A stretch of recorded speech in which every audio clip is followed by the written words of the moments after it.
بسم اللہ الرحمن الرحیم وبہ نستعین وأصلی وأسلم علی عبدہ ورسولہ نبینا محمد وعلی آلہ وصحبہ اجمعین. یقول اللہ سبحانہ وتعالی فی کلامہ المجید اعوذ باللہ السمیع العلیم من الشیطان الرجیم. بسم اللہ الرحمن الرحیم. فاعلم انہ لا الہ الا اللہ واستغفر لذنبک وللمؤمنین والمؤمنات واللہ یعلم متقلبکم ومثواکم. میرے بھائیو، ایک آیت آپ کے سامنے تلاوت کرنے کا شرف میں نے حاصل کیا ہے سورہ محمد صلی اللہ علیہ وسلم سے. یہ آیت اگر بندہ مسلم غور کر لے تو اس کی ہدایت کے لیے، اس کی استقامت کے لیے اور دوسروں کو راستہ بتانے کے لیے بھی کافی ہے. کتنی عظیم الشان آیت ہے. اللہ سبحانہ و تعالیٰ نے گویا کہ ہماری زندگی کو موڑنے کا ایک اسلوب، ایک نیا ڈھنگ سکھایا ہے کہ ہم پہلے کیا کریں، پھر کیا کریں، اور ان دونوں چیزوں پر کنٹرول کس چیز کا ہونا چاہیے. اللہ سبحانہ و تعالیٰ نے اس حقیقت کو بیان کیا ہے. آئیے سب سے پہلے ترجمہ دیکھ لیں. اللہ فرماتا ہے فَاعْلَمْ أَنَّهُ لَا إِلَهَ إِلَّا اللَّهُ. فَاعْلَمْ، علم حاصل کرو، جان لو، بہتر طریقے سے سیکھ لو. کیا سیکھو؟ سیکھنے کا معیار الگ الگ ہے نا. آج دنیا جس چیز پہ زور دے رہی ہے وہ دنیاوی علم ہے، عصری علم ہے، سائنس کا علم ہے. ٹھیک ہے، سیکھنا غلط نہیں ہے، لیکن پریفرنس کس کو دیا جائے؟ بھائی کوئی منع نہیں کرتا ہے کہ آپ دنیاوی تعلیم یا عصری تعلیم نہ سیکھیے، کسی نے منع نہیں کیا آج تک، لیکن دنیا کو آخرت پہ ترجیح دے دیجئے. دنیاوی علم کو، سائنس کے علم کو آخرت کے علم پہ ترجیح دے دیجئے. اللہ کو یہ چیز ناپسند ہے. اللہ فرماتا ہے جو تمہاری بنیاد ہے، جو تمہارا بیس ہے، پہلے وہ مضبوط کرو، پھر اس کے بعد کمانے کھانے کے لیے جو جائز علم ہے حاصل کرو. ہمیں کوئی قباحت نہیں. فَاعْلَمْ أَنَّهُ لَا إِلَهَ إِلَّا اللَّهُ. علم کا مقام تو آپ جانتے ہیں، بار بار کہنے کی ضرورت نہیں ہے کہ اللہ سبحانہ و تعالیٰ نے علم والوں کی کافی تعریف کی ہے. یہی کم نہیں ہے کہ اللہ نے اپنے ساتھ، فرشتوں کے ساتھ علم والوں کو شامل کیا ہے ان کے مقام و مرتبہ کو واضح کرنے کے لیے. آج ہم اتنی عمر گزار چکے، اتنے سال گزار چکے، کون سا علم آپ کے پاس ہے آج؟ اگر دینی علم کی بات ہو، دینی علم بھی ہمارے پاس کچھ نہیں ہے. تو اس وقت کو ضائع نہیں کیجیے. اللہ نے یہ موقع دیا ہے، پھر آپ کو شاید یہ موقع ملے نہ ملے کوئی جانتا نہیں ہے. فرمان الہی شہد اللہ انہ لا الہ الا ہو. اللہ نے گواہی دی. کوئی انسان گواہی دے، ممکن ہے جھوٹی گواہی ہو، جھوٹی شہادت ہو. اللہ نے کیا فرمایا؟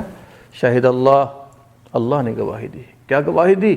انہ لا الہ الا ہو، اس کے سوا کوئی معبود برحق نہیں ہے. بتائیے، یہ سب سے بڑی گواہی ہے. اس سے بڑی گواہی کوئی دنیا میں نہیں ہو سکتی ہے کہ جو جس کا حق ہے وہ دے دیا جائے. اللہ کا حق ہے کہ ہم سب انس و جن سب مل کر کے اس کی عبادت کریں اور اس کی عبادت میں کسی کو ساجی نہ بنائیں. والملائکہ، فرشتوں نے بھی گواہی دی. تمام فرشتوں نے، جمع کا صیغہ ہے نا، تمام فرشتوں نے گواہی دی. وَأُولُو الْعِلْمِ، علم والوں نے گواہی دی. اس لیے کہ اللہ کی گواہی، فرشتوں کی گواہی، علم والوں کی گواہی، سب ایک گواہی ہے. بات سمجھ میں آ رہی ہے؟ تو یہ اس سے واضح ہوتا ہے کہ اہل علم کا مقام ہے اللہ کے نزدیک. اسی لیے ایک اور سورہ زمر میں اللہ فرماتا ہے کیا علم والے اور بے علم برابر ہو سکتے ہیں؟ نہیں ہو سکتے ہیں، کبھی بھی نہیں ہو سکتے. نہ دنیا میں ہوتے ہیں، دنیا میں بھی کہاں ہوتے ہیں، چاہے جائے کہ دین کا معاملہ ہو جو ہماری پونجی ہے.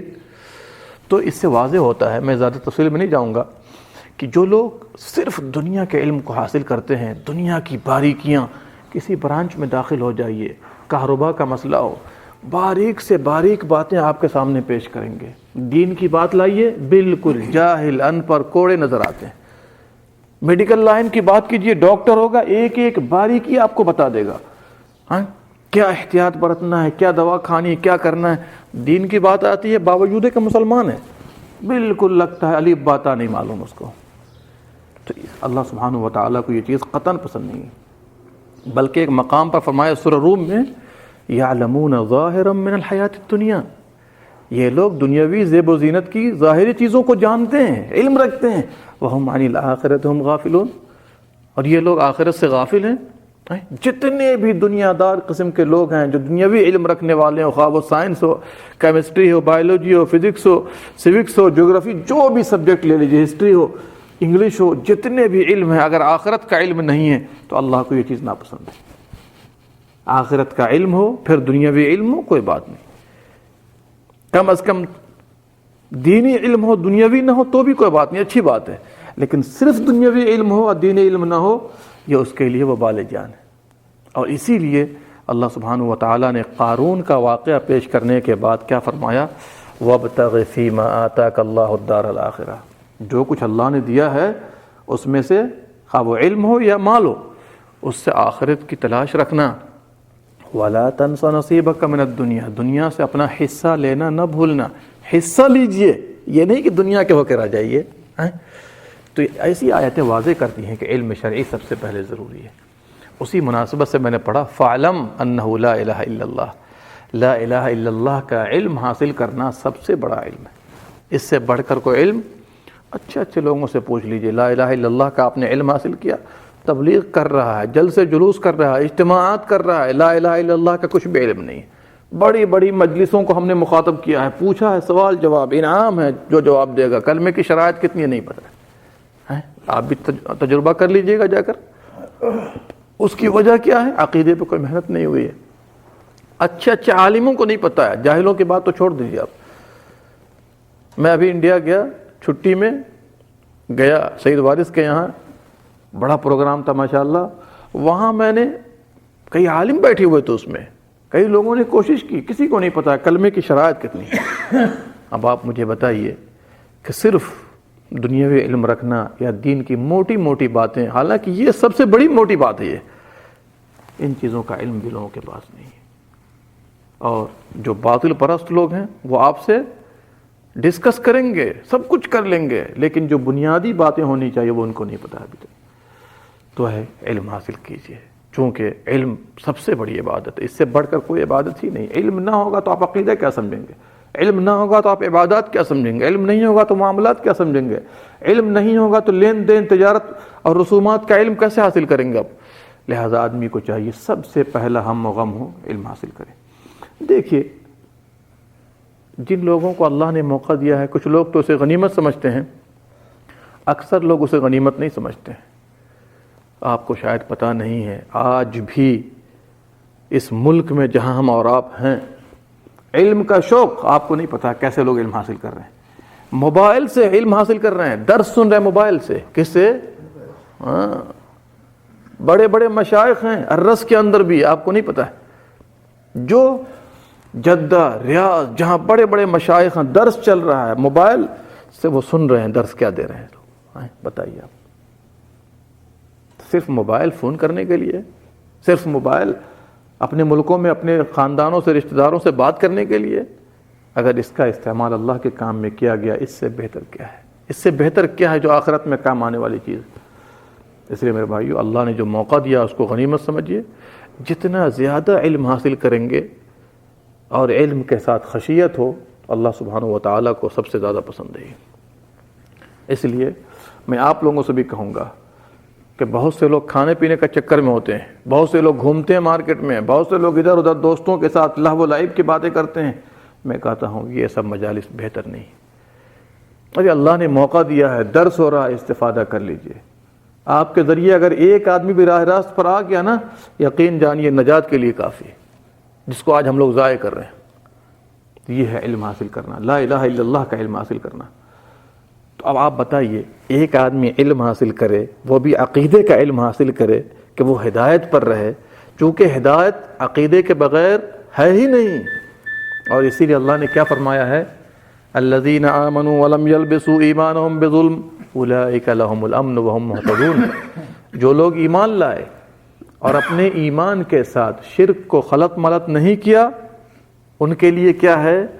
امن ہے، اور وہی ہدایت پر ہے۔ اس کا مطلب یہ ہے کہ جو توحید پر آیا وہی ہدایت پر ہے، باقی لوگ ہدایت پر نہیں ہیں، خواہ وہ نماز جتنی چاہیں پڑھتے رہیں، تہجد پڑھتے رہیں، قیام اللیل کرتے رہیں، کچھ بھی کرتے رہیں۔ آج ہم لوگوں کے یہاں دھوکہ ہے، دیکھیے گا داڑھی ہے، دیکھیے گا تہجد پڑھ رہا ہے، کہتے ہیں بڑے اللہ والا ہے سب۔ نہیں، اللہ والا اس وقت تک نہیں ہو سکتا جب تک عقیدہ اس کا درست نہ ہو. اسی لیے آدمی کو چاہیے اپنی فکر کو بدلے یہاں پر. تو یہ ہے علم شرعی، اور اس کا فائدہ دیکھ لیجئے. حلال و حرام کی تمیز ہوتی ہے، اس کا فائدہ دیکھ لیجئے. جس کا جو حق ہے اللہ سبحانہ و تعالیٰ اس علم کی روشنی میں ہمیں اور آپ کو ادا کرنے کی توفیق دے گا. اس کا فائدہ یہ ہے کہ آدمی اپنے اخلاق کو سنوارے گا. اس کا فائدہ یہ ہے کہ نبی صلی اللہ علیہ وسلم جو ہمارے لیے آئیڈیل اور نمونہ تھے، ان کی زندگی کو معلوم کر کے آدمی اس کے مطابق عمل کرنے کی کوشش کرے گا. بڑے فائدے ہیں علم شرعی کے. اسی لیے اللہ سبحانہ و تعالیٰ نے خود فرمایا ہے، بلکہ ایک صحابی کا واقعہ آتا ہے، بڑا دلچسپ واقعہ ہے یہ.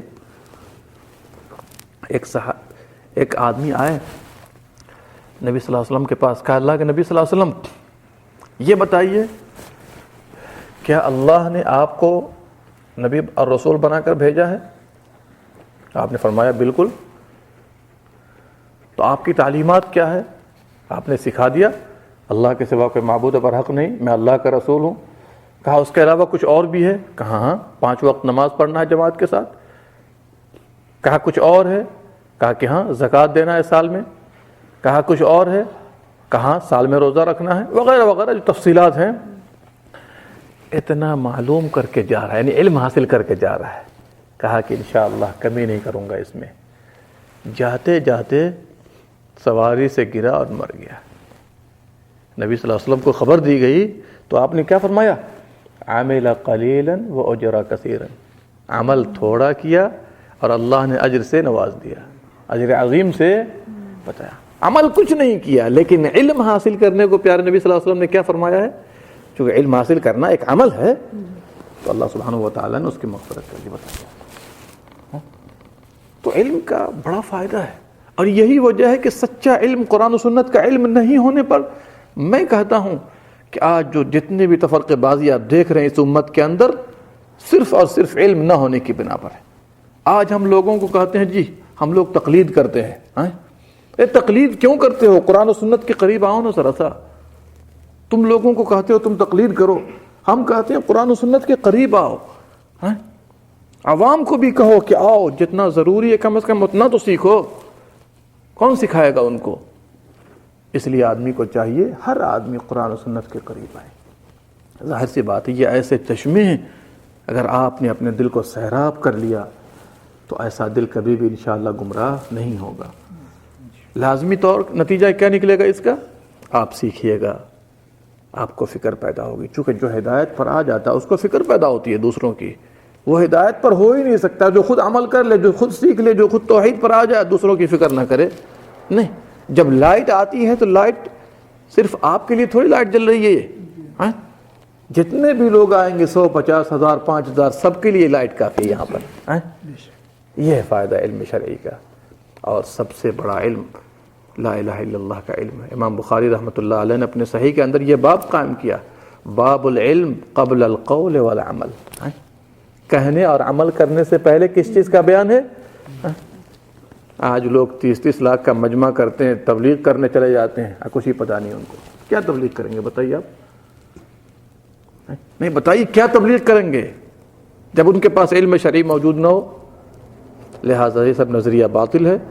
اسی لیے نبی صلی اللہ علیہ وسلم نے بڑے بڑے صحابہ کو بھیجا تبلیغ کے لیے، جاہلوں کو تھوڑی بھیجا، عام صحابہ کو تھوڑی بھیجا. معاذ بن جبل کو، سبحان اللہ، کتنے بڑے عالم تھے بتائیے، حلال و حرام کے سب سے بڑے جانکار تھے. مصعب بن عمیر کو مدینے کا مدرس بنا کے بھیجا، علم والے لوگ تھے. تو ہمیشہ دیکھیے گا دعوتی کام وہی کر سکتا ہے جس کے پاس علم شرعی ہوگا. جس کے پاس نہیں ہوگا بناؤ سے زیادہ بگاڑ پیدا کر دے گا. آپ نہیں دیکھتے ہیں علم نہ ہونے کی بنا پر بڑوں نے کہا، بزرگوں نے کہا، فلاں نے کہا، یہ خواب، یہ کرامات، یہ کشف، اسی چکر میں پڑے ہوئے، یہ سارا اسلام ہو گیا. تو ایسا نہیں ہونا چاہیے. تو یہ پہلی آیت میں اللہ نے 2 باتیں بیان فرمائی ہیں. پہلی بات کیا ہوئی؟ علم حاصل کرو. اور دوسری بات علم لا الہ الا اللہ کا حاصل کرو تاکہ عقیدہ مضبوط رہے آپ کا. تیسری بات کیا فرمایا؟ واستغفر لذنبک وللمؤمنین والمؤمنات. اپنے گناہوں کی معافی مانگو اللہ سے، اور مومنین اور مومنات کے گناہوں کی بھی معافی مانگو. اس کا مطلب یہ ہے کہ لا الہ الا اللہ کا علم حاصل کرنے کے بعد دوسرے لوگوں کی فکر ہونی چاہیے، اپنی اور دوسرے لوگوں کی. خود عمل کیجئے، دوسرے لوگوں کو تلقین کیجئے. ظاہر سی بات ہے وَاسْتَغْفِرْ لِذَنبِكَ، جو گناہ ہم سے ہو رہا ہے اس کی معافی مانگیں گے، تو معافی مانگنا ایک نیک عمل ہے کہ نہیں ہے؟ تو اشارہ کر دیا سارے نیک اعمال کی طرف کہ استغفار، توبہ بہت بڑا نیک عمل ہے۔ اس کے ذریعے جتنے نیک اعمال اللہ نے دیے ہیں، نماز، روزہ، حج، زکوٰۃ، اس پہ توجہ دیجیے۔ وَلِلْمُؤْمِنِينَ وَالْمُؤْمِنَاتِ، اس کا مطلب یہ ہے کہ جتنے مومن مرد ہیں، مومنہ عورتیں ہیں، سب کی ذمہ داری بھی آپ پر ہے، جہاں تک آپ سے ہو سکے تبلیغ کیجیے، ان کو بتائیے، عقیدہ سکھائیے، نماز سے پہلے شرک سے بچائیے، توحید کا درس دیجیے۔ یہ ہونا چاہیے۔ یہ سب چیزیں کب مستقیم ہوں گی، کب سیدھی ہوں گی؟ واللہ یعلم متقلبکم ومثواکم، اللہ تعالیٰ تمہارے پلٹنے کو، تمہارے ٹھکانے کو خوب جانتا ہے۔ اس کا مطلب یہ ہے کہ جو بھی آپ عمل کیجئے گا اور برائی سے بچنا ہے تو یہ اللہ رب العالمین کی نگہبانی کے سامنے ہوگا۔ اگر اس کی نگہبانی یا مراقبہ کا خیال رکھیے گا تو انشاءاللہ جو بھی کیجئے گا اللہ سبحانہ و تعالیٰ قبول فرمائے گا۔ چونکہ بندہ جب اس چیز کو کیئر نہیں کرتا ہے کہ اللہ جی دیکھ رہا ہے، برائیاں کرنا آسان ہے، نیکیوں کا چھوڑنا آسان ہے، تو اس سے پتہ چلتا ہے کہ اللہ سبحانہ و تعالیٰ یعلم خائنۃ الاعین، آنکھوں کی خیانت سے واقف ہے، جو کچھ آپ دلوں میں چھپا رہے ہیں اس کو بھی جانتا ہے۔ اگر یہ آیات ہماری نظر میں ہو تو میں سمجھتا ہوں جتنی برائیاں لوگ کر رہے ہیں، خواہ وہ موبائلوں کے ذریعے ہو، ڈشوں کے ذریعے ہو، انٹرنیٹ کے ذریعے ہو، یا مارکیٹ میں جا کر ہو، یا جو بھی ذرائع لوگوں نے استعمال کر رکھے ہیں، آج اللہ سبحانہ و تعالیٰ اس سے بچنے کی توفیق دے گا، چونکہ اس کو پتہ ہے نا کہ اللہ دیکھ رہا ہے، کیا دکھا کر کے اللہ کو کرنا چاہ رہے ہیں۔ اور اسی لیے بعض روایت میں آیا ہے اور بعض سلف کا بھی قول ہے کہ اللہ کو سب سے کم تر دیکھنے والا شمار مت کر۔ لوگوں سے ڈر رہے ہیں، کوئی داخل ہو جائے گا دیکھ لے گا، اس سے ڈر رہے ہیں، مدیر سے ڈر رہے ہیں، فلانے سے ڈر رہے ہیں، لیکن اللہ سے۔ اس کا مطلب کیا نکلا؟ اس کا مطلب یہی نہیں نکلا کہ اللہ کو سب سے کم تر دیکھنے والا آپ نے سمجھ رکھا ہے۔ تو اللہ تعالیٰ سے دعا ہے اللہ تعالیٰ ہم تمام لوگوں کو اپنے عقائد کی اصلاح کرنے کی توفیق دے، نیک عمل پر سبقت کرنے کی توفیق مرحمت فرمائے، تمام برائیوں سے نجات دے، اور ہم سب لوگ یہ مل جل کر ضرور دعا کرتے رہیں، یا مقلب القلوب ثبت قلبی علی دینک، اے دلوں کے بدلنے والے، پلٹنے والے، ہمارے دل کو دین پر ثابت فرما، یا مصرف القلوب صرف قلبی علی طاعتک، اے دلوں کے پھیرنے والے، ہمارے دل کو کس طرف پھیر دے؟ اپنی طاعت اور اپنی بندگی کی طرف پھیر دے۔ آمین یا رب العالمین۔ اللہم صلی علی نبینا محمد وعلی آلہ وصحبہ اجمعین۔ بھائی کے پاس کوئی سوال ہو؟